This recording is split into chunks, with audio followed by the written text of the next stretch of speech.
So the topics that we will cover today are the modifications in the reverse Carnot cycle to convert it into BCRC, the difference between the bed compression and dry compression, isoentropic versus isoenthalpic process, and the comparison of refrigerating machine and the power generating machine. So we will start with the first, that is the reverse Carnot cycle. We will look about certain modifications that are required to convert the reverse Carnot cycle into a certain refrigeration system. Okay, so here I have drawn a basic system. This system contains the substance that needs to be refrigerated, means heat will be removed from here, and this is the evaporator, this is the compressor that is connected over this shaft that is rotating over the speed omega net, and it is connected to the turbine. This is also rotating. So this is the inlet of the compressor. After the compressor, the gas comes out. This is the step process 2, and after that this is the condenser where heat is rejected, and this is the inlet of expander or turbine, and this is the outlet of the turbine. After that it goes to the evaporator. So after seeing this system, we can draw the PV diagram for this process. So this is an ideal cycle, so all the processes will be ideal in this case. So we are making the PV diagram. So let us start from 1 to 2. What is this? This is the compression. So for the compression process to be ideal, this would be isoentropic compression. So isoentropic compression on the PV diagram is drawn like this. So this is the point first, and this is point second. After that we have from 2 to 3, this is the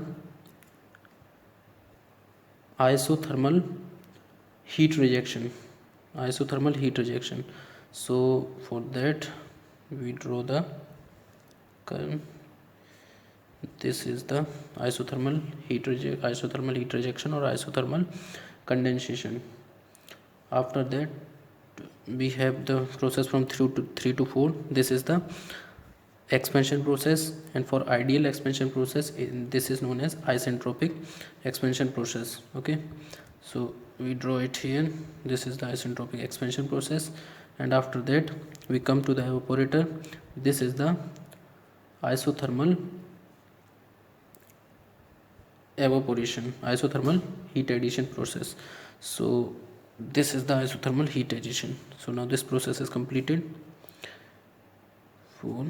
Let us mark all those processes whatever we have done. Here is the volume V1, here we have V4, this is V2, and this is V3. Okay, so I have named the respective processes. Now we are going to draw its TS diagram. So how will the TS diagram will look like? The TS diagram of a Carnot cycle is simply like this. For the process 1 to 2, what we are having, isoentropic compression. This is here, this is 1 to 2. It involves two temperature limits.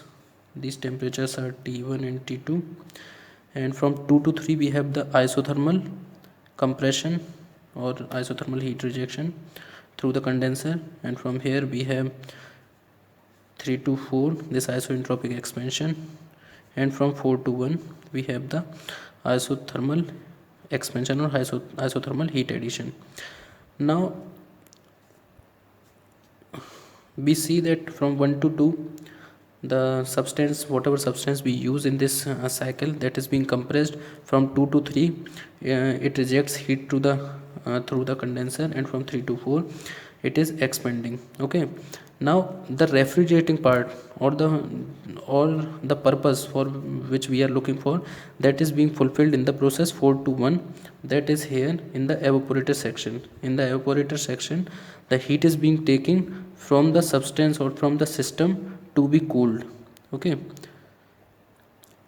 now we will look whether this process can be applied practically or not. Okay, So what do we deal mostly in case of the refrigerants? So in this case, what we are using as a refrigerant, we are going to use vapor as a refrigerant. Okay, we are going to use vapor as a refrigerant. Now we see that these two processes, from processes 4 to 1 and processes 2 to 3, these processes are isothermal expansion and isothermal compression. Now we know that the condensation process, the condensation as well as evaporation, these two processes always occurs at a constant temperature, at a constant temperature. Also these processes are nearly perfect processes, nearly perfect processes. So if we use vapor as a refrigerant in this cycle, these two process 4 to 1 and 2 to 3, which are isothermal expansion and isothermal compression, these two processes will not create a problem for us, because the condensation and evaporation process, they occur at a nearly constant temperature.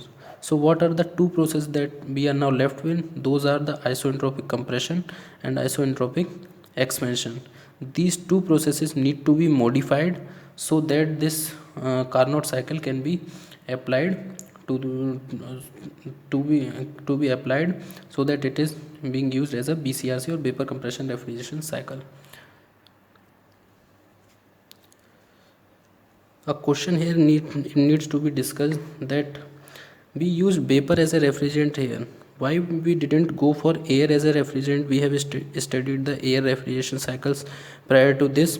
So the problem with air is that with air, the isothermal processes, isothermal condensation and isothermal expansion process, that are namely 1 to 4 and 2 to 3, these two processes are not possible. Why? Because air has a variable moisture content in that, and if we heat air, there occurs the sensible heating. And what do you mean by sensible heating? Sensible heating is that type of heating in which the temperature changes during the heating. Temperature changes during heating. So these two processes are not possible with if we use air as a refrigerant in this case. And another point is that for a isothermal process, means for isothermal compression and isothermal expansion, what we require, that the process should occur at a very slow speed, which is practically not possible if we use air as a refrigerant. On the other hand, this was the first point, and the second point is that the COP of using air as a refrigerant, is very low. So if we use air as a refrigerant, the COP is quite low, and the energy transfer that occurs, that is also not reversible. So to achieve COP close to the ideal Carnot cycle, close to the ideal values, that is to the Carnot COP, we need to include a suitable phase changes from process 4 to 1 and from process 2 to 3. And if there occurs a phase change, then we call it as a phase change cycle. If there is a phase change that is occurring in a particular cycle or any process, then we call it as phase change cycle or phase change process.